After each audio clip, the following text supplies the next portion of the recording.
Okay, we'll start with the roll call. Supervisor Schrader, Tassiola, Ludwig, Cotton, and Fisher are present. In addition, Township Manager Dawn Januso, Chief of Police Sean Bukovinsky, Public Works Director Bill Wateroff, Bruce Bosley, Director of Zoning, Engineer Dan Deseroth of the Gateway Engineers, and Township Solicitor John Smith. Okay, comments will be taken at this time for any item that appears on the agenda, and then any general comments or questions. This is a resident's opportunity to step forward and have your concerns addressed. After this comment period, the Township Business Meeting will begin, and there will be no further questions or comments from the floor. Please step to the microphone and state your name and address for the record. Everyone will be allowed 2 minutes and 30 seconds to talk to start with here. So I'd like to have anything that appears on the agenda first. So if anybody has anything about the agenda, please come forward.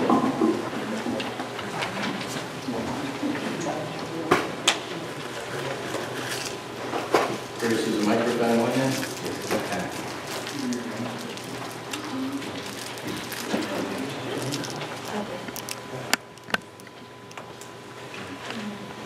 I'm Mary Lynn Moran at 38 Orange Street. I'm just requesting a handicap parking sign because I have parking down back, but I can't climb the hill. And with the number of cars on our road, you know, there's a handicap parking spot 12 houses down the road. The one at the corner is Short Street and Sycamore, but they're too far for me to walk from. So I'd really like you to consider putting one in for me. Thank you. I appreciate that. Thanks for coming up there. It is on the agenda, and we'll certainly discuss it later. Thank you. Anybody else with any questions about the agenda tonight?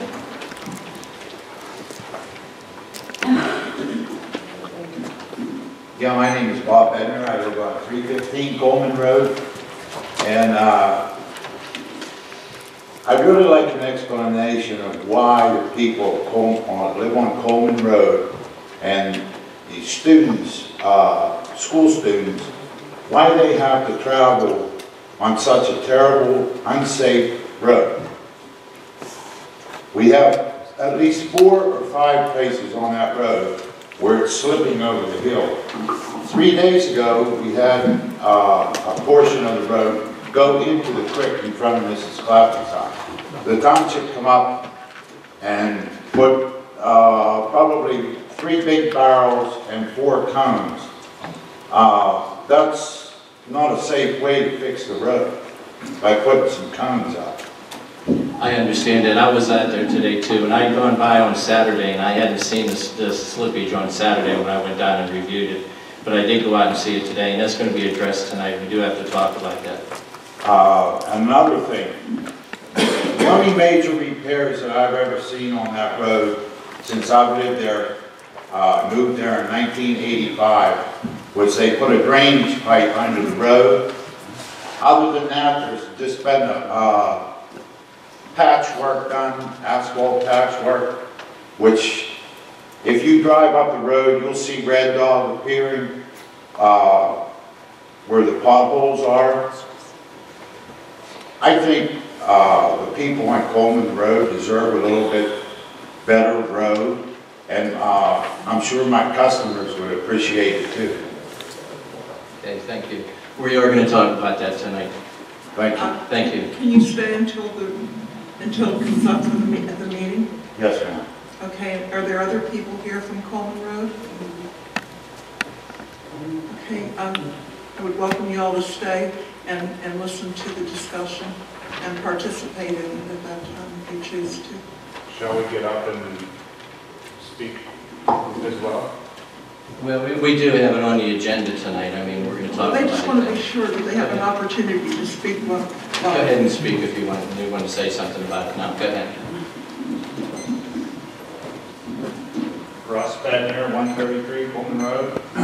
I just wanted to also state customers that come to our store will call beforehand and ask if the road has been fixed. And when we tell them no, half the time they say, well, we're not even going to come and shop at your place. So we're actually losing business because of the condition of the road. Well, like I said, I I wasn't out mean, there the today. biggest thing is the I saw- safety. I mean, the people are scared, and they said, well, I just want to know, what should I tell my customers when they ask why our road is in that condition? Because they don't like drilling. Well, that's what he said, we're going to talk about it tonight and address everything. Thank you. Anything else on agenda items? Then we'll go to anything else at this moment that you want to discuss before the meeting. I wanted to put some stuff up on the overhead. What exactly do you have? Can you put that up? What exactly is it?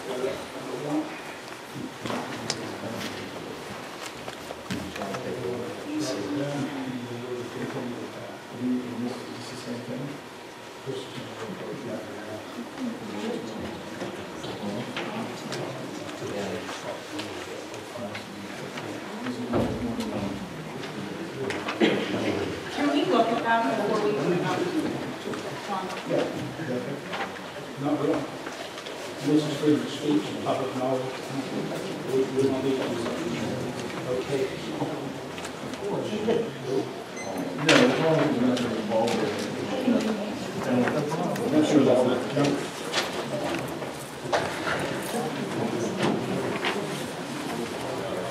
This obviously. Yeah. What does it have to pertain to? The newspaper, if you want to Chief Kushak? Yeah. Chief Kushak. Well, we're not going to go into talking about Chief Hushek right now. No, we're going to go into talking about a lot more than Chief Kushak. No, but since the district attorney is handling that right now, we're not going to discuss the Hushek case. He was arrested. I understand that. I understand he was arrested, but we're not going to go in and discuss about the Hushek case at this time. Okay, well, you don't have to talk, but I want to read what I have to say. Is that not okay? It depends on what you have to say there. The supervisors, John, you know you've given us the advice that we can't discuss this. Yeah, and I think what Ed's saying is he wants to be able to at least discuss some things with the board. Obviously, we can't get into, I think the chairman has been pretty consistent about personal attacks, but if you just want information to provide to the board or make We want statements. answers how we feel with the Exactly. board and the Well, supervisors. there's some things the board may be able to discuss, but, I'm sorry, it's up to the chair, but there's some things the board may be able to discuss, but when the charges were filed, at least through my advice, and I've checked with the DA, we were told just to have no comment and direct all inquiries to their office. Well, actually, I'm not asking for a comment. Yeah, Well, that's all I wanted to explain up front here, what John is saying too, is the state police handled the investigation. Right. And that the DA is handling the case.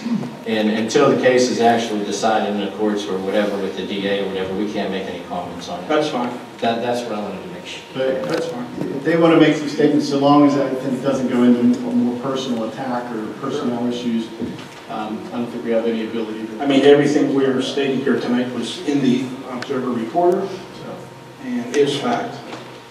Well, go ahead, do 2.5 minutes and we'll see what happens. Okay, well, can we put it up on the board so everybody can follow along? What they would like on the board, at least initially, is the newspaper article. I know I've seen it, probably everybody else has. Go ahead. We're not going to put it on the board? Do we really need to? I mean, everybody's seen it in the paper. Okay, that's fine. Okay, we need a motion and a vote for a forensic audit tonight. This audit must go back 5 years on all accounts. In February, and these are all facts, February of 2013, the then captain, Sean Bukovinsky, at the time was called to the DA's office and questioned about missing funds. He stated that he didn't know of anything missing. He then comes back and gets with the township manager, and they look into the special accounts bank records and notice something wrong. On February 14th, John Pushak called the captain and manager into his office and handed them $5,430 in cash to deposit in the special account. as the OR reported, the manager and the captain found Pushak's explanation of where the money came from troubling. Pushak then admitted he messed up. So right there, he lied. Right then, that matter with the captain and the manager should have been taken to the DA's office, not handled in-house by any stretch of imagination. What date are you talking about? He was already at the DA's office. Said nothing. I'm talking about when He comes back, gets with the township manager. See, Then I it should have went directly to the DA's office. case here. this is all facts, though. I You're taking up